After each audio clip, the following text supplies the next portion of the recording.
जय श्री कृष्णा दोस्तों। अच्छी तरह समझ लो। महाभारत युद्ध के दौरान जब अर्जुन ने युद्ध लड़ने से मना कर दिया, तब श्री कृष्ण अर्जुन को समझाते हुए कहते हैं, हे अर्जुन, तुम किस लिए डरते हो?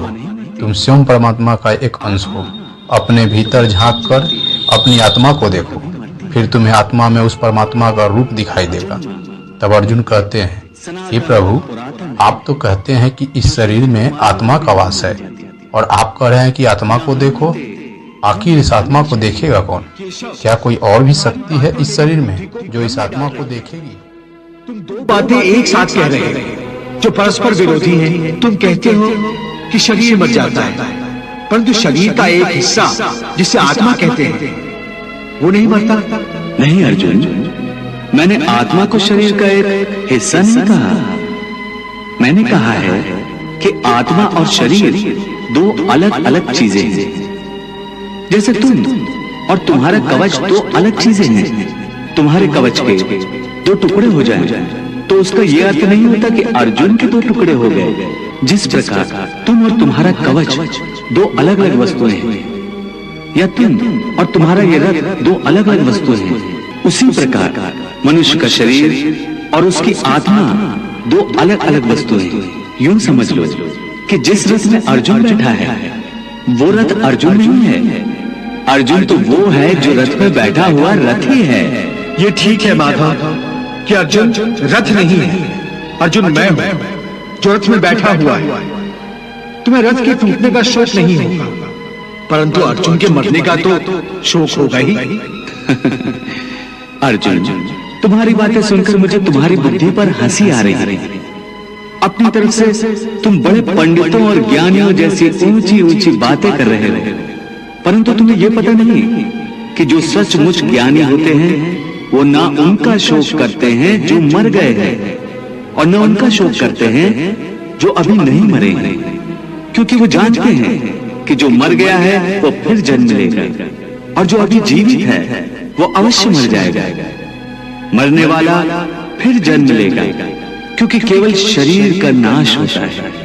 शरीर के अंदर जो आत्मा है वो कभी नहीं मरता। हे पार्थ, इस संसार में दो ही वस्तुएं हैं, एक शरीर और दूसरा शरीर में रहने वाला शरीरी। जो शरीर में रहने वाला आत्मा रूप शरीरी है वो कभी मरता नहीं, और जो शरीर है वो सदा रहता नहीं। आत्मा एक शरीर छोड़ता है और दूसरा शरीर धारण कर लेता है, बिल्कुल वैसे ही जैसे मनुष्य पुराने कपड़े उतार कर नए कपड़े धारण कर लेता है। वासांस जीर्णानि यथा विहाय नवानि गृह्णाति नरोपराणि तथा शरीराणि विहाय जीर्णान्य अन्यानि संन्याति नवानि देहि। हे पार्थ, केवल इतना समझ लो कि मृत्यु एक दरवाजा है जिसके अंदर जाते हुए आत्मा पुराना शरीर छोड़ देती है। वास्तव में मृत्यु और जन्म के दो दरवाजे हैं जो एक दूसरे के आमने सामने हैं। प्राणी जब मृत्यु के दरवाजे पर पहुंचता है तो उस शरीर की मृत्यु हो जाती है। फिर आत्मा का प्रकाश उस शरीर को छोड़कर आगे चला जाता है, और फिर वो प्रकाश नए जन्म के दरवाजे में प्रवेश करता है, जहां जीवात्मा को फिर से एक नया शरीर प्राप्त हो जाता है, और वहां से उसके नए जन्म की नई यात्रा शुरू हो जाती है। हे पार्थ, आत्मा नित्य है इसलिए वो नहीं बदलती, परंतु शरीर नाशवान है इसलिए एक ही आत्मा के कई शरीर बदलते हैं। इसलिए हर नए जन्म में वो नए नए शरीर धारण करता रहता है। हर नए जन्म में आत्मा नए नए शरीर तो बदलता ही है, बल्कि हर एक जन्म में भी उसे जो शरीर मिलता है वो एक शरीर भी उसी जन्म में बदलता रहता है। ये बात मेरी समझ में नहीं आई केशव, क्योंकि एक जन्म में तो प्राणी को एक ही शरीर मिलता है। नहीं, एक नहीं, अनेक शरीर मिलते हैं एक ही जन्म में। मैं अभी नहीं समझा प्रभु। मैं समझाता हूं। याद करो अपना बचपन। उस समय अर्जुन का शरीर कैसा था? एक बालक का। और आज वो शरीर कहाँ है? वो शरीर तो बदल गया इस शरीर में, अर्थात वो शरीर नहीं रहा। आज तुम्हें एक युवक का शरीर मिला है। इसी प्रकार प्राणी को जन्म के समय जो शिशु का शरीर मिलता है, वही शिशु का शरीर काल के प्रभाव से एक बालक का शरीर हो जाता है। फिर वो किशोर अवस्था में आता है, फिर एक जवान पुरुष का शरीर बनता है, फिर अधेड़ उम्र का, फिर बूढ़े का रूप लेकर अंत में एक सूखे पत्ते की तरह जीवन के वृक्ष से टूटकर गिर जाता है। इस प्रकार जो शरीर पल पल छिन छिन अपने विनाश की ओर बढ़ रहा है, उस शरीर की मृत्यु का शोक ज्ञानी जन नहीं करते। इसी रूप के लिए शास्त्र कहते हैं, कृष्णम वंदे जगत गुरु। फूल की भांति हमारे शरीर अपने प्रकृति के कारण जन्मते हैं, बच्चे बनते हैं, जवान होते हैं, फिर वही जवानी मुरझाने लगती है जिसे बुढ़ापा कहते हैं।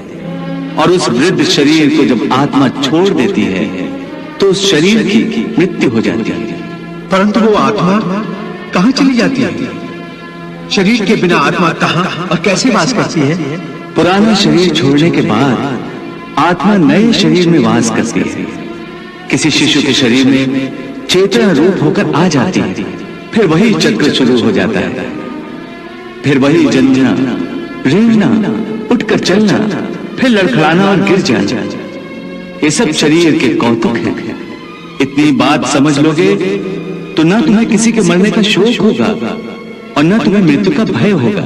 हे अर्जुन, हम और तुम ये शरीर नहीं है, हम तो इन शरीर के अंदर रहने वाली आत्माएं हैं।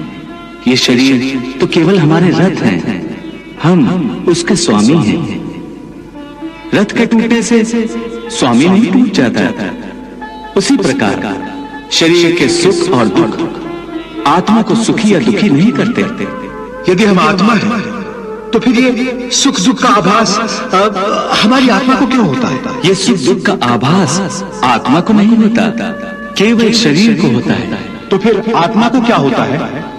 आत्मा को कुछ नहीं होता, क्योंकि ये होना न होना, सुख दुख, सर्दी गर्मी, ये सब प्रकृति के नियम हैं।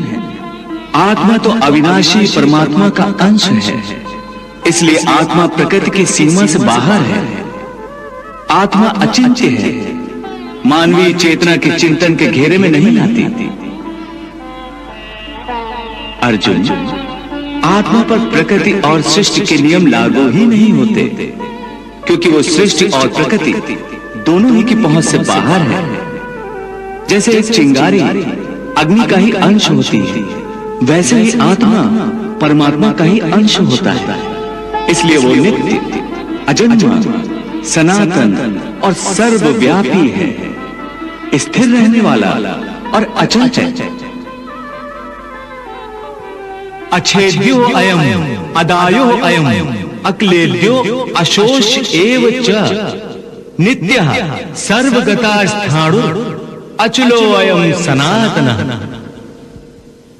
हे पार्थ, आत्मा को न कोई शस्त्र काट सकता है, न उसे अग्नि जला सकती है, इसको जल नहीं गला सकता, न इसे वायु ही सुखा सकती है।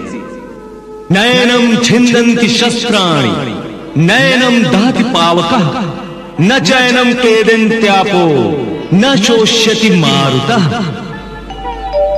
हे अर्जुन, ये सब समझकर तुम्हें ना किसी के मरने का शोक मनाना चाहिए और ना किसी के ना मरने की खुशी का प्रदर्शन करना चाहिए। हे केशव, ये सब मानकर भी कि आत्मा नित्य, सनातन और अजन्मा है, उसे शस्त्र नहीं काट सकते, आग नहीं जला सकते, फिर भी प्राणी की आत्मा को दुख सुख, शोक खुशी, मान अपमान, पीड़ा और आनंद का एहसास क्यों होता है?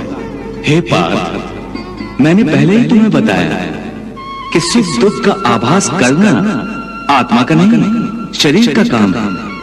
परंतु केशव, शरीर को दुख या पीड़ा तभी होगी जब शरीर को कोई चोट लग जाए या उसका कोई अंग कट जाए। जैसे शरीर आग में जल जाए, उससे जो पीड़ा होती है वो तो शरीर की पीड़ा है। परंतु मान हानि होने से जो दुख होता है या मान होने से जो आनंद आता है उसमें तो शरीर को कोई चोट नहीं पहुंचती। वो मान हानि का दुख, वो अपकीर्ति की पीड़ा तो आत्मा को ही होती है ना। नहीं अर्जुन, ये कीर्ति अपकीर्ति, मान अपमान, ये लाभ हानि, ये जीतने का आनंद अथवा हारने की पीड़ा, ये भी आत्मा को नहीं होती। ये आत्मा का काम नहीं है, ये तो मन की शरारत है। मन की शरारत, इसका क्या अर्थ है केशव? पार्थ, प्राणी के शरीर का एक अदृश्य अंग है मन, जो दिखाई नहीं देता, परंतु वही सबसे शक्तिशाली हिस्सा है शरीर का। ये याद रखो कि मन शरीर का हिस्सा है, उसका आत्मा से कोई संबंध नहीं। आत्मा यदि रथ में बैठा हुआ रथ का स्वामी है, तो मन शरीर रूपी रथ का सारथी है। ये मन ही इंद्रियों के घोड़ों को इधर उधर भटकाता है। कभी यौवन के आवेश में यही चंचल मन मनुष्य को इस भ्रम में डाल देता है कि वो सर्वशक्तिमान है, वो सब कुछ कर सकता है, वो यहाँ का राजा है, जिसके आगे हर कोई झुक जाने पर विवश और जिसे हर कोई प्रणाम करता है। जिस तरह दीपक की बाती को दीपक तले छुपा अंधेरा दिखाई नहीं देता, उसी तरह